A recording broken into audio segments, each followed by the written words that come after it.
I see strong congregations being developed here and in other places because of our efforts.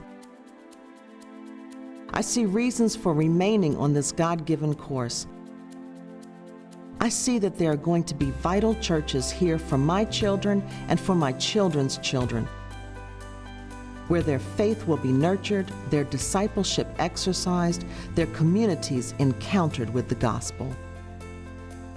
Thanks be to God, it is an exciting time, a hopeful time for the Presbytery of Baltimore.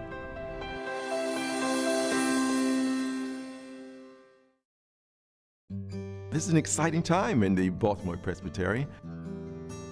Recently, the elders, both teaching and ruling, reaffirmed their commitment to this shared ministry, which focuses on supporting congregations. So our three areas of sharing ministry would be in ministry groups, in advocacy, and in mission partnership. We want to get the congregations to really put forth the effort and make the shared ministry come alive and be effective throughout the entire presbytery.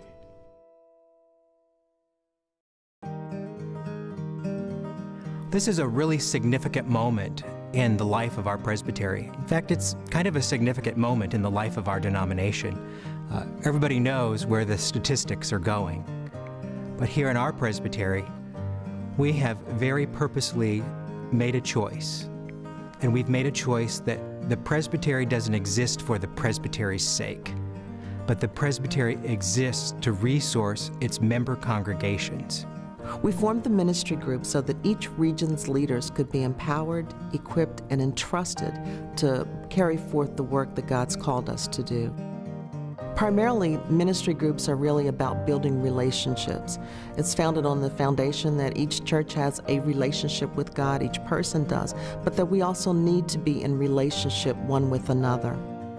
Ministry groups have taken a bit to get going, but important things do take time to develop, and that's been the case with ministry groups.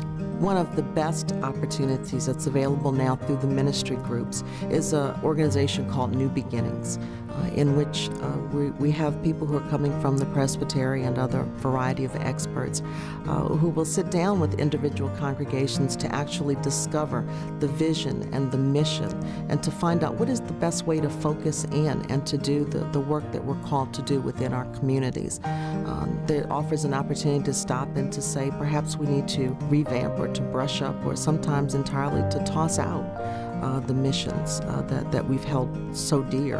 There's no longer the sense that Presbytery is telling you what to do, but now Presbytery is assisting in helping us to discover what it is that we are equipped and what we want to do.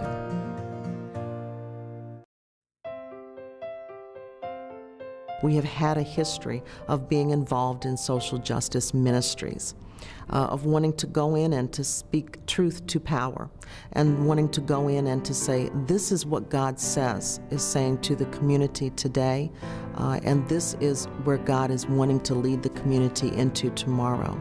One of the most exciting things I think that has occurred within Presbytery of Baltimore is the presence of Susan Craybill. Susan has a unique ability to be able to look in and to say, I will match this person with this person because they are like-minded about a particular cause, be it environmentalism, reduction in gun violence. No matter what it is, Susan is able to look in and not come in and say, this is what you must do, but she's able to join people together and say, this is what you can do together.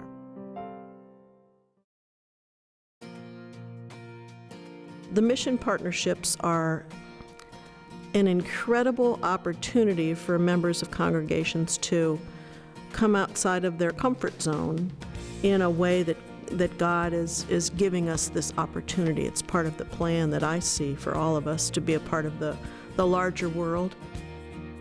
It's an opportunity for the young people and the adults who go to these learning camps to spend some time away from the life that we have here on the East Coast. That's been a very important thing. You have a time to take a breath, and you have time to reflect on where is God sending me in the world? What am I supposed to be doing? What are these good works that have already been written in the book and that I'm supposed to be doing? And God opens that up for people in amazing ways. Sometimes I think we are taken aback when the Presbytery says, please give your money for this.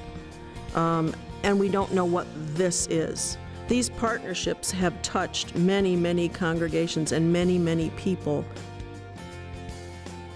I really hope and pray that the congregations and the sessions in our presbytery will understand that their sharing of these funds for the shared ministry really helps and makes possible so many incredible things.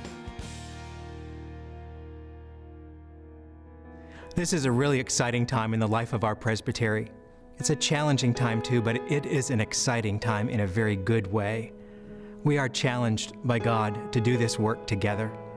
I challenge you to pray for those that you serve with on your session. Pray for your congregation. Pray for the ministry group of which you are part, and pray for the presbytery too. And know that there are many of us who are praying for you and the great work that God is doing through you. We also ask that you give 2% of the money that has been given to you as a congregation to the presbytery for shared ministry. That 2% goes to fund ministry groups, for advocacy, for mission partnerships, and truly does change and impact lives. So please give. We need that 2%. We need to be praying for each other. And I want to take this moment just to say thank you. Thank you for your many gifts. Thank you for sharing with other congregations. Thank you for the work that you are doing. We thank God for you. You are the gift.